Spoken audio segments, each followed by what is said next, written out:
किसान भाइयों, अधिकतर क्षेत्रों में लहसुन की जो फसल है वो लगभग 70 से 80 दिनों के आसपास की हो चुकी हैं। और इस समय पर बहुत सारे ऐसे किसान भाई होते हैं जो लहसुन की फसल में ऐसी गलतियां कर देते हैं जिसकी वजह से उनका कंद छोटा रह जाता है। किसान भाइयों, जो लहसुन की फसल है उसमें सबसे महत्वपूर्ण होता है कि उसका कंद अच्छी तरीके से विकसित हो। साथ ही किसान भाइयों, कंद में वजन हो, चमकदार हो और अच्छी क्वालिटी का हो, जिससे आपको अच्छे मंडी भाव मिल सके। किसान भाइयों, लहसुन की फसल में 80 से 90 दिनों के आसपास आपको कौन कौन सी ऐसी गलतियां हैं जिसको नहीं करना है ताकि लहसुन का कंद अच्छी तरीके से विकसित हो जाए और आपको अच्छे मंडी भाव मिल जाए। तो किसान भाइयों, पूरी जानकारी के लिए आपको इस वीडियो को पूरा देखिए, साथ ही अन्य किसान साथियों तक शेयर कर दीजिए ताकि वो भी इस सेवा का लाभ ले पाए।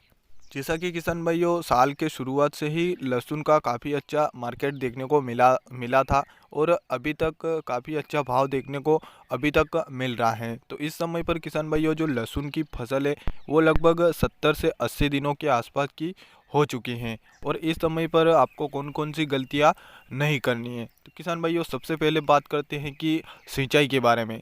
किसान भाइयों, सिंचाई आपको लगातार लहसुन की फसल में करनी होती है, लेकिन किसान भाइयों आपको सही समय अंतराल में आपको सिंचाई करनी है और जल भराव वाली मिट्टी में आपको कम सिंचाई करनी है। तो किसान भाइयों, लहसुन की फसल में आपको पानी का बहुत अच्छी ध्यानपूर्वक रखना है और समय समय पर आपको पानी देना है।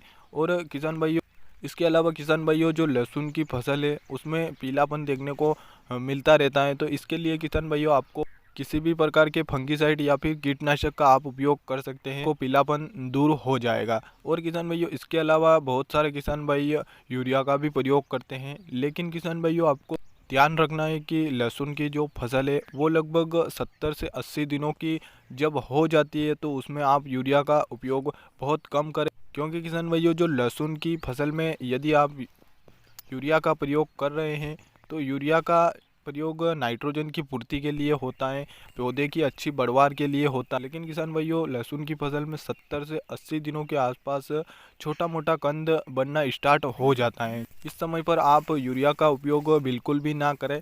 और किसान भाइयों, इसके जगह पर आप पोटाश या फिर बोरोन जैसे खादों का भी उपयोग कर सकते हैं। पोटाश के लिए आप 0050 जो NPK खाद आता है आप उसका उपयोग कर सकते हैं। इसके अलावा किसान भाइयों, लहसुन की फसल में आपको 70 से 80 दिनों के आसपास पौधे की अच्छी ग्रोथ के लिए आप माइक्रो न्यूट्रिएंट्स खाद का भी उपयोग कर सकते हैं। साथ ही किसान भाइयों, अगर ज़्यादा ग्रोथ हो चुकी है पौधों की तो आप PGR का भी उपयोग कर सकते हैं।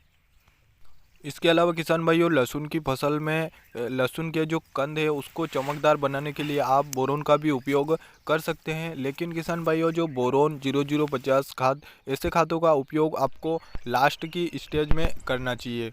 आज के लिए इतनी ही जानकारी थी, लौटेंगे एक और नए वीडियो के साथ। तब तक के लिए चैनल को अवश्य सब्सक्राइब कर ले ताकि आपको हर नई जानकारी सबसे पहले मिल सके। धन्यवाद।